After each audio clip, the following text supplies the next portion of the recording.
Absolutely, and that's where I'm starting. I'm looking outside the ACC for sure, but I definitely want to focus on that race because you alluded to it a week ago.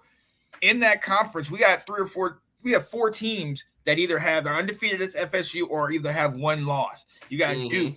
Duke, UNC, Louisville, and obviously undefeated FSU. So my focus, yes, number 20 versus number 18, Duke, Louisville. I want to see if Duke has can keep Riley Leonard's a game time decision. So we want to see if he can get in the game and play a full game. But if he can play good, then I think that can keep him take him over the top. Louisville, man, look, we were talking about them being undefeated, and these guys are shocking the world, X, Y, and Z, and they took the loss, and now I want to see can they bounce back. I want to see if Mm-hmm. those guys can get them, focused and get them going again. Let's see. Misor said, I agree, Alex. Leonard stays healthy. Duke wins by 2 possessions. Yeah, that's what's going to be the X factor if Riley Leonard plays in that game. Obviously, got to go with us. UNC, Georgia Tech. I've talked about it many times how we lost that game last year right after they fired their coach. So, I mean, it Mm-hmm. was literally like the game we played last week against Virginia, where it was like they have nothing to play for. They are just dumpster fire, and somehow they get the W. So this is a huge game for me today because I really do believe that if we're going to start thinking about CFP, ACC championship, or Heisman, you need to have an excellent showing in this type of a game. Kind of Yep. similar to when we played Syracuse. Now, Syracuse is not perennial power, but the last several years they have started off one loss or undefeated. They came into that game 4-1, and we skunked them 40-7. So Mm-hmm. I really got to see a major performance from Drake May, but also these weapons, Devontae Walker, our running back British Brooks, and my guy Omarion Hampton. I need big performances and from our defense to seal this victory. And then I'm also going with you. I'm going in that Pac-12 because I believe that is going to be the race that we've been watching all year, and it's going to be a race that we're going to want to watch towards the end of the year. And one of the games I'm really focused on, guy that we've been talking about all season, but we kind of died down on that conversation. Deion Sanders in Colorado, Yep. unranked. We've seen them struggle throughout this year, and they're going up against a UCLA team that we've said, are they for real? Are they a fraud? They've started to really get that running game going with Carson Steele, and I think that's taken pressure off of Dante Moore, the quarterback. And I think if you can continue to run that ball, which is something that we've noticed, Colorado is not great in the trenches. If you can Mm-hmm. run that ball, keep that offense off the field, I think UCLA gets another W and really starts to pose some of the questions we were starting at the beginning of the year, where it's like, okay, what does Deion have to do to get in that conversation for Coach of the Year? But also, what are some of the things that you can build on? You're not going to be in the CFP. None of the Heisman projections, yada yada yada. We all knew that you're going to get a year, multiple, probably two, before people start talking about this player going to the league or transferring, what have you. So I do wonder if he loses this game, and then it's not easier down the stretch. How do we look at Deion this year? Great start, but once everybody caught up to him, things were a little different. I mean, I think it's going to be very telling what we see in this game. I think it shows how hard it is to try and build a team with like 80 Boom. transfers. Yes. Yes. I I think the fact that there were so many new players brought in, a whole new coaching staff, I think the 8, 9, 10 win predictions I was seeing by some people were ridiculous. Yeah. This was a 6 to 7 win team if everything went their way. You could argue 8 if really everything went their way, but they weren't beating USC. They weren't beating Oregon. They're not beating these top teams. They're not going to go into Utah and beat them at the end of the year. They're just not. So this was a team that it's a great story for a 1-11 team last year to rack up some wins, still beat your rival. This season's still a success for Deion if you look at it from what Colorado was before. Yeah. If you look at Colorado from the lens that people were starting to put them in, it's a failure. Yeah. And I like recruiting and coaching are two totally different things. Absolutely. Misador, I think I might have missed his comment. He's certainly having a draft-worthy season. Who was he talking about in this one? Leonard. Okay, Leonard. Yeah. I didn't know if you were talking about who the last quarterback to come from UNC was, because I did want to bring that out for you, baby. Let's go. Do you know who the last Duke quarterback was that was drafted? Oh, my God. Daniel Jones, right? Yeah. But then before that, who was the last in 2019? God, before then? Oh. You got to go way back. Yeah, you got to go way back. What? I'm trying to think of what quarterbacks Duke's had. Yeah, I'm gonna look up Duke quarterbacks in the NFL. Yeah, right.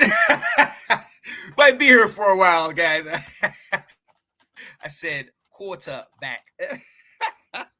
Yo, real quick, while he's looking that up, Oregon State, Arizona. Found out Fafita will be playing today. We saw how he almost got the W over USC, helping Arizona to put up 41 points in that bowl game. He's had some stellar performances this season. We know Oregon State, DJ Uiagalelei, he's another one that only has that one loss. So I'm really looking forward to this one for Oregon State to keep pace. You got to he's barely a pity back. Wow. No, you're not talking about my boy Sam Howell. No, you're not. Okay, get past he might be talking about Daniel Jones at that point. Oh, yeah.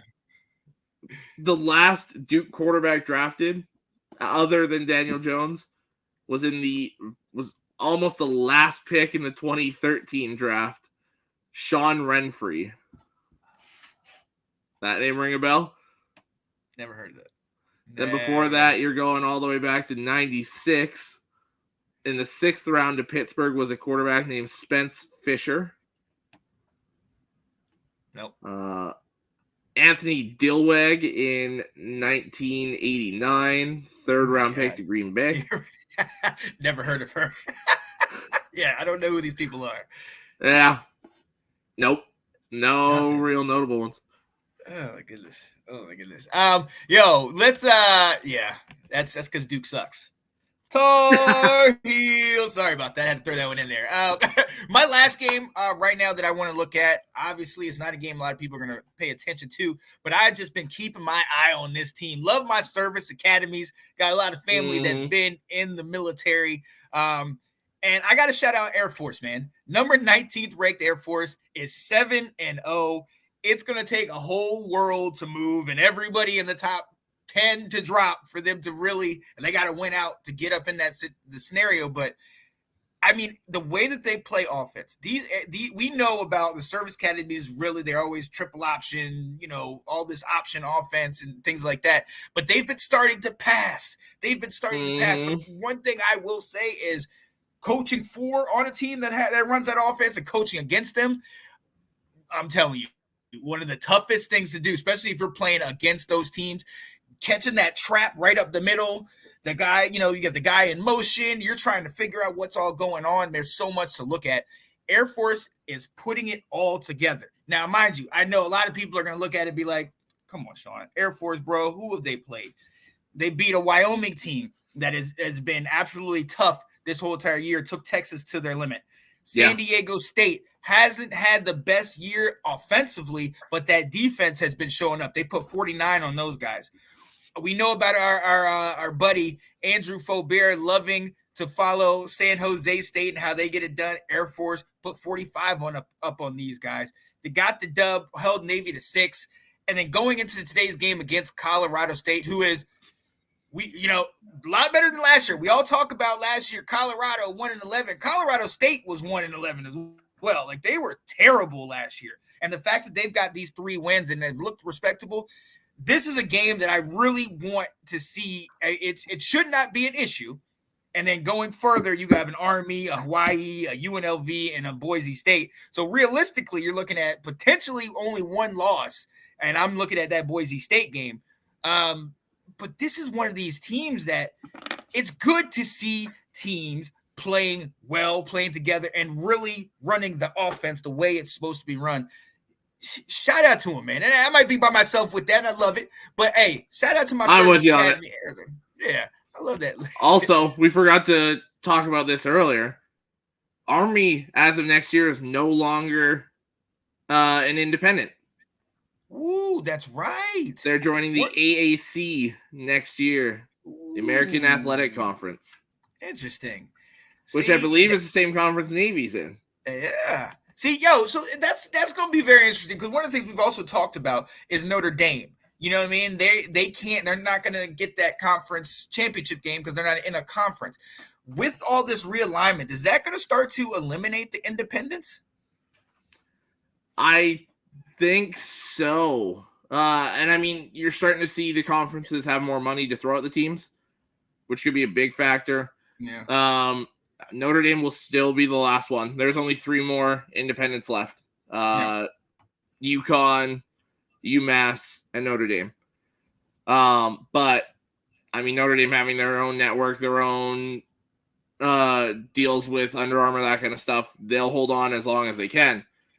But I feel like all these teams are going to be in conferences soon enough. Yeah. Look, hopefully. Army will be tough playing against the likes of